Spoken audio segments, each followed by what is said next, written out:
After my recent uploads highlighting the greatness of the Sega Saturn and Sega Dreamcast and why I think both of those platforms are worth owning today, I have received a lot of requests to make a video covering yet another piece of Sega hardware.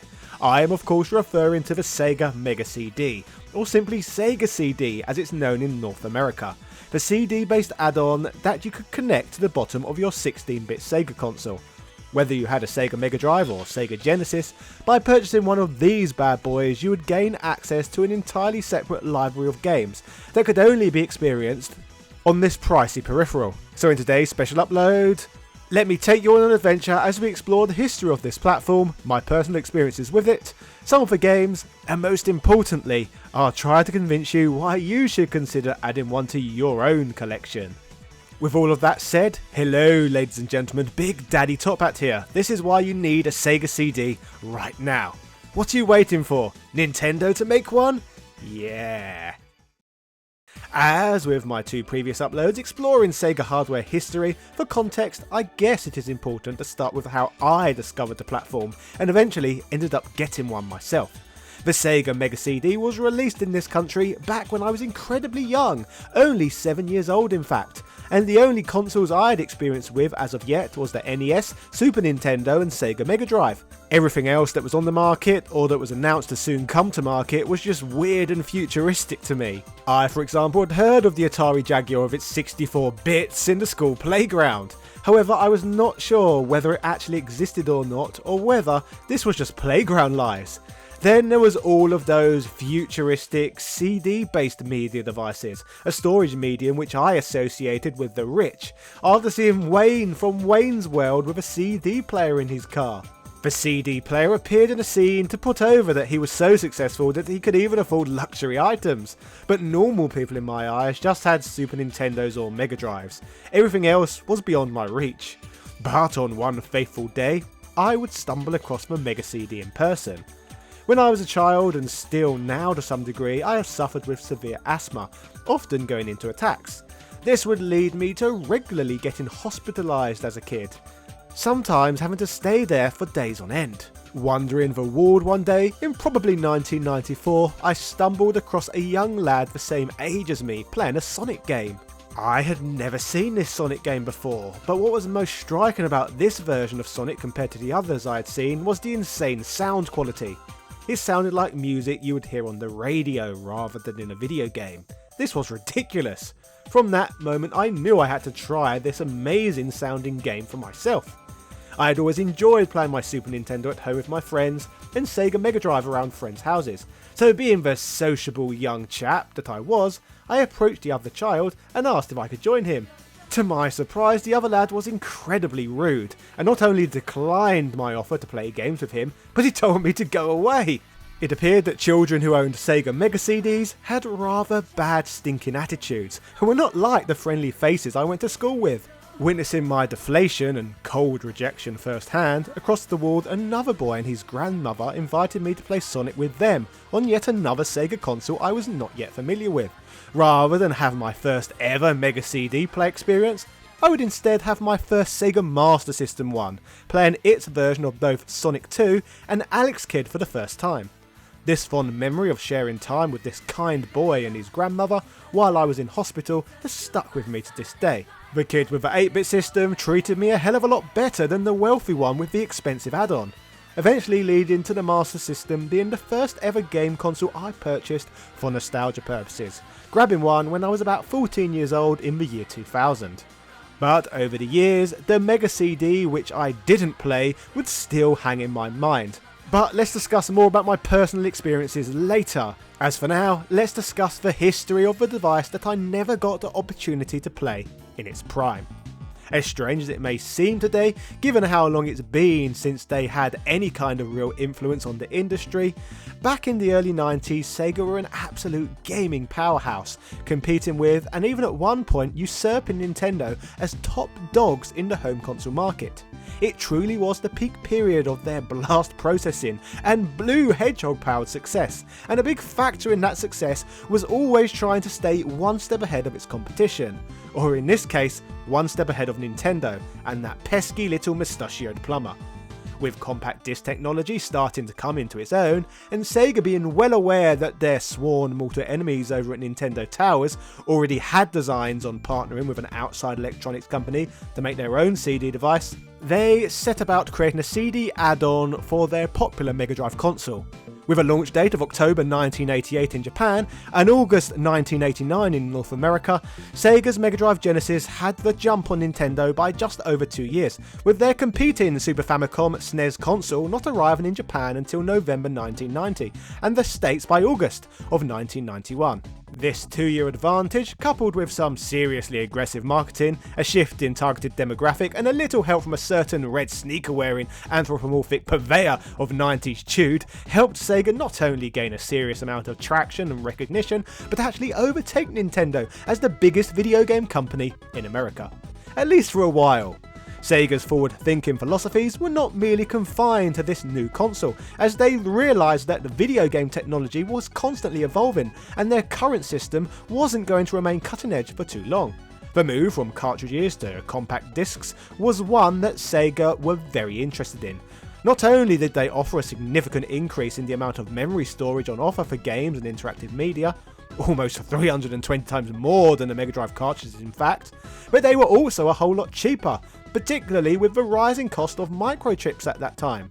Staff at the Sega Research and Development Labs, led by head Tomio Takai, were tasked with designing and creating a CD-ROM add-on for the system, after news began circulating that NEC were planning on launching a similar add-on for their PC Engine console. That particular bit of kit, simply called the PC Engine CD-ROM, was released to Japan in December of 1988, and the original plan was for the Mega CD to match its specs and capabilities, although the ambitious folks over at Sega eventually decided to try and push things much further.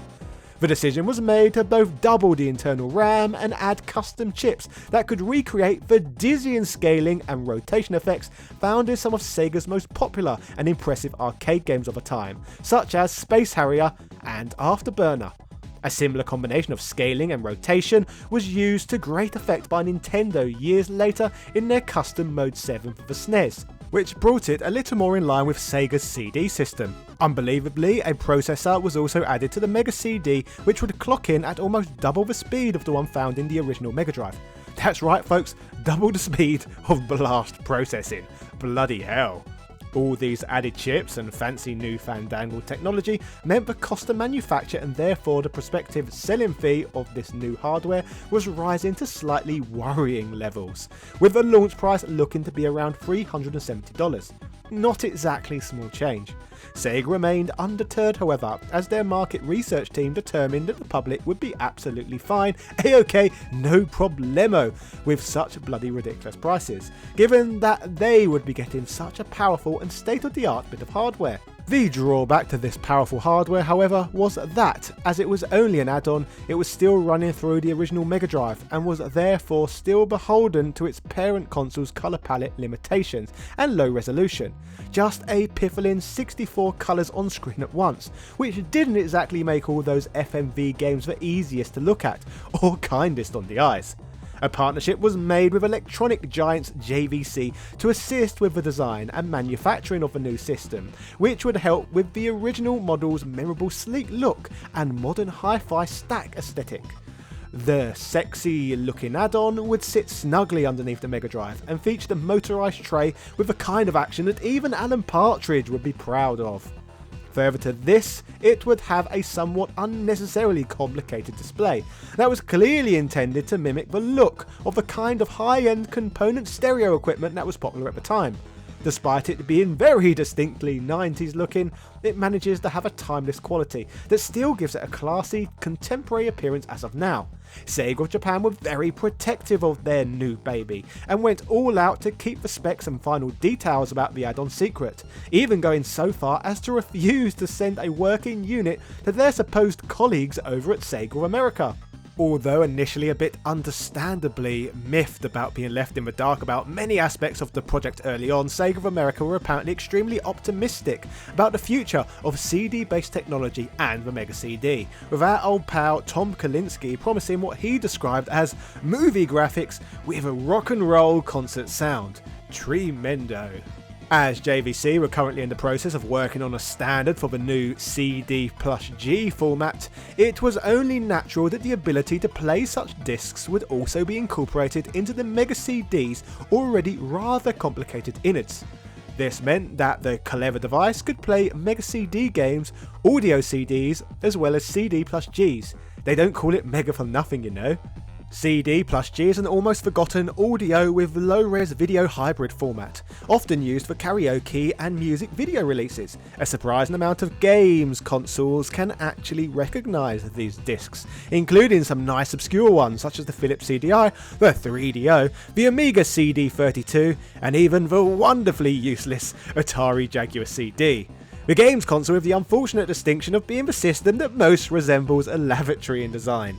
Unfortunately, the CD+G format never really took off in any kind of meaningful way, and didn't particularly add anything to the Mega CD's appeal or perceived value for money. The finished Mega CD was eventually made available to the public when it launched in Japan in December of 1991, just in time for Christmas, with a somewhat alarming and rather disappointing 2 games available on release day. Given just how much time and effort had been put into the development of the new hardware, it seems strange that the initial software side of things was so lackluster. To compound matters further, the 2 launch games Soul Feast and Heavy Nova weren't particularly well received, with Heavy Nova taking a particularly harsh shellacking from critics. Even more baffling was the fact that neither of the titles were Sega developed games. One would think that having some recognisable intellectual properties or arcade favourites available from the off would be a priority for the Japanese company, but apparently not. It did seem as though Sega themselves were having difficulty developing games for the system, as they would only manage 2 titles during the first 5 months of its release, with many of the expected arcade ports and familiar characters simply not arriving. Although initial sales figures looked promising, with around 200,000 consoles being purchased within the first 3 months, consumer dissatisfaction was clear, and Sega were having some trouble shifting units after the early buzz had died down, with only a further 100,000 being sold in the entire following year. The relatively small install base of Mega Drive owners in Japan certainly didn't help the Mega CD sales or marketability, but it did leave Sega feeling more hopeful about how the device would fare on American shores. If they wanted to make sure their CD system didn't end up a complete flop, it was clear they would have to shift focus on trying to make its success in that region a reality. The renamed Sega CD made its merry way over to the good old United States of America in October of 1992, amid a veritable sea of hype and bombastic over-the-top advertising. Accompanied by the slogan, "Welcome to the next level," the US marketing campaign for the system encapsulated the super annoying chewed of this era, perhaps better than almost anything else. Maybe it was the stuff like this that made the boy I stumbled across who owned the Mega CD such a dick. In fact, this wave of advertisements for the Sega CD might be the most 90s thing to have ever existed. More 90s than Chandler Bing listening to the Spice Girls on a portable CD player while drinking a can of Tab Clear. Similar to the Genesis Does campaign, Sega were trying desperately to appeal to the cooler, slightly older teens and young adults demographic, while simultaneously distancing themselves as much as possible away from Nintendo's safe, sterile and family-friendly image. The crazy adverts were absolutely everywhere at the time, and they screamed at you as loud as they possibly could, with seizure-inducing cuts and effects designed to be a complete bombardment of the senses. There was also a heavy emphasis put on the system's ability to handle video playback and FMV-based games, with many of these titles being put at the forefront of the advertising. Sega announced a partnership with developers Digital Pictures, who are responsible for many of the full-motion video-heavy interactive movie-type games available for the system, and this partnership was clearly meant to be a big deal. Despite their best efforts, however, the American launch of a Sega CD was not without problems, as massive production issues meant only 50,000 units were ready for release day. Sega did manage to turn things around relatively quickly though, as they'd managed to shift over 200,000 of the futuristic little boxes by the end of the year, 3 months later. As far as the games went, there was a much more respectable looking lineup for the US launch, when compared to the embarrassing Japanese one, with Sega promising a whopping 20 games for lucky retailers to choose from on launch day. Unfortunately, those promises turned out to be big, fat, stinking, whopping lies, as only 10 games were actually available on the day of the release. In an attempt to soften the blow, Sega went all in on the pack-in titles in an effort to make the product seem more immediately appealing and tempt potential buyers who might have been on the fence about committing to such a hefty purchase. In addition to the console itself, for $300 you got Soul Feast, Sherlock Holmes Consulting Detective, and Sega Classics Arcade Collection featuring upgraded ports of improved CD quality audio of the Mega Drive favourites, Streets of Rage, Revenge of Shinobi, Columns and Golden Axe. As if that wasn't enough, also tucked away in the box was a CD plus G sampler and an audio CD sampler of contemporary hits from the time. Not a bad deal really, just a shame there was nothing to fully show off the impressive capabilities of the system, unless of course you were really into grainy FMVs. By the time us Brits got our grubby little mitts on the console in April of 1993, the buzz had all but died out and the appeal significantly diminished due to other, even fancier CD-based systems being either in development or already released. Given that the Mega CD wasn't even a self-contained console, but was still commanding a fee of 270 of the Queen's finest pounds, things didn't look great for the unit's future in the UK, or the rest of Europe for that matter, which would help explain why I didn't know what the Mega CD was until I stumbled across one in person. Having said that, Sega did manage to shift not a too insignificant amount of 60,000 units by August, so things at least started well enough. December of 1993 saw the Sega CD go through its most troubling time, but also ironically its most successful when US Congress got their knickers in a twist about violence in video games and violent games being marketed to children, and sat Congress hearings about the state of the industry. Other games and peripherals were discussed, such as Mortal Kombat and Konami's hilariously named Justify a Light Gun, but the campy, vaguely horror-themed FMV game Night Trap for the Sega CD was the focal point of the debate, and was the part of the proceedings that attracted the most press and media attention. Classic stuffy fuddy-duddy caricature of a human, Joe Lieberman, was the head of the anti-video games front, and seemed to do everything within his power to make the industry look as bad as possible. As is so often the case with these things, however, the media hysteria that surrounded Night Trap as a result of the trial gave it instant notoriety and made it one of the most talked about games of the time. I'm sure we're all familiar with the phrase, any publicity is good publicity, but it seems particularly applicable here, as the trial saw a spike in sales of both Sega CD units and copies of the game Night Trap. Unfortunately, this small but brief change in fortunes was a fleeting one, as early 1994 saw sales plummet again, with Sega seemingly beginning to lose faith in the ill-fated add-on. The writing was on the wall for the Sega CD here, as attention was shifting towards the upcoming 32-bit Saturn console, with resources slowly being pulled away from the Genesis and its add-ons. Other models of the Mega CD were released, such as the revised, more cost-effective and also extremely ugly Mega CD 2, which was designed to go in tandem with the Mega Drive 2. There was the all-in-one CDX, or Multi-Mega as it was known in our region, which actually doubled as a portable CD player, as well as additional independent models created separately by JVC, Pioneer and AWA. None of this helped with sales in any meaningful way, or actually managed to extend the system's lifespan. An over-reliance on lazy FMV games, technical issues, consumers feeling shortchanged by the inordinate amount of Mega Drive ports being released for the system, and an overly high price point all contributed to the demise of a Sega CD. But the fact that it was making the leap to optical disc-based technology at a time when neither manufacturers nor developers were quite ready for such a transition meant it was effectively doomed from the start. But of course, all of this was then, and now is now. So what exactly was it that so many of us missed out on back then, that we could have experienced if we had endless money to spend on futuristic expensive hardware?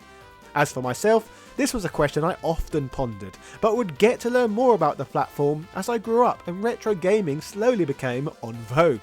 In 2005, for example, I would finally get to play that Sonic game that I wanted to play in hospital as a kid, but on a Nintendo console of all things, as part of Sonic Gem Collection for the Nintendo GameCube. The sound quality was every bit as good as I could remember. As for the hardware itself, an episode of Angry Video Game Nerd from 2008 would reacquaint many of us with this mysterious platform. While the video was satirical in nature and spotlighted the console in a rather negative light, this just made me and others want to experience the Sega Mega CD even more firsthand. I would finally have a Mega CD to call my own as of 2012, finding it in a clearance box of old consoles at a boot sale for just £10. This same £10 bought me 3 spare Mega Drives and my first ever Sega Saturn as well. Meaning that not only did I pay only £2 for the console, the other kid in hospital wouldn't let me play when I was younger, but I scooped up one of the best bargains of my life.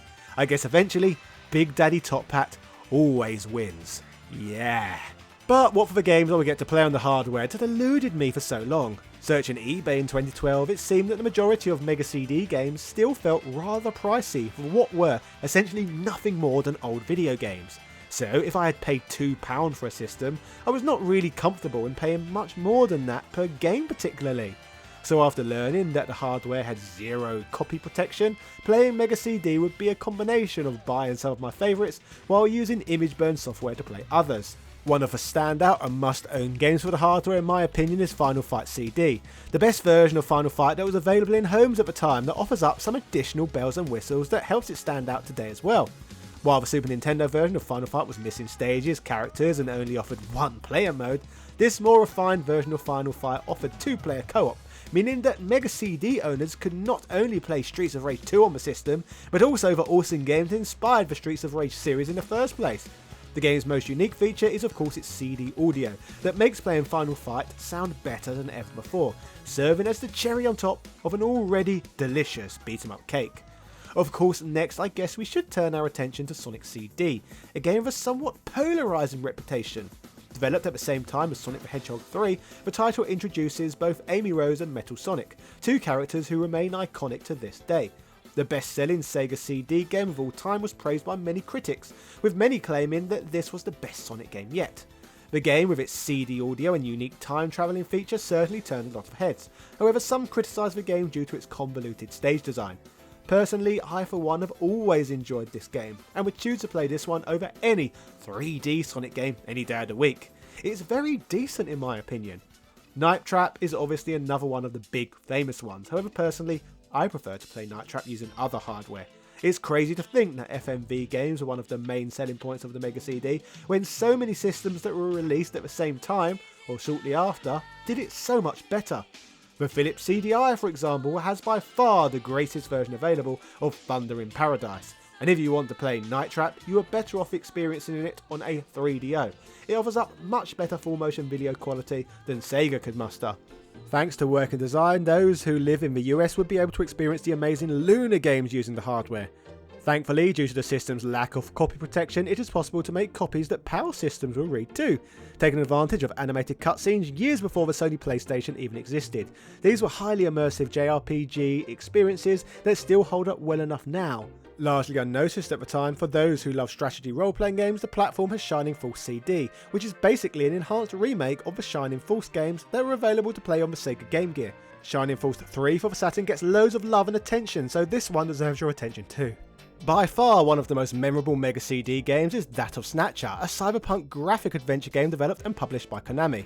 This game is designed by Hideo Kojima, the same genius behind Metal Gear Solid. Snatcher is yet another further example of Kojima's mastery, and the Mega CD version of the game was the first time it was ever made available in English.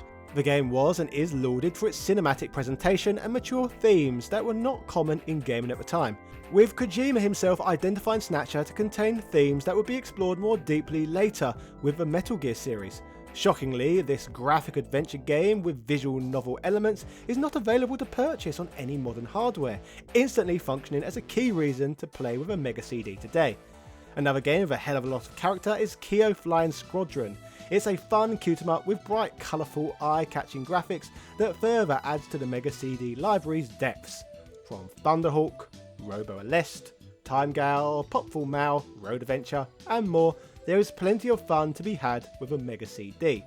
So to make my point all the more clear, you should buy a Mega CD right now because it has an amazing library of games that can be played on it, including Snatcher. There is no copy protection, so you do not need to pay ludicrous prices for the pleasure. It is a beautiful piece of machinery that looks like a work of art under a Mega Drive. Not owning one new, it represents the missing part of your childhood.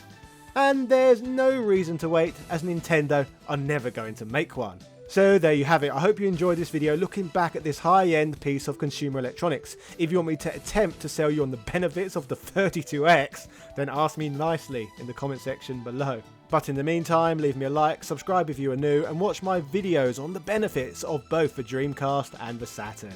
Yeah, cheerio.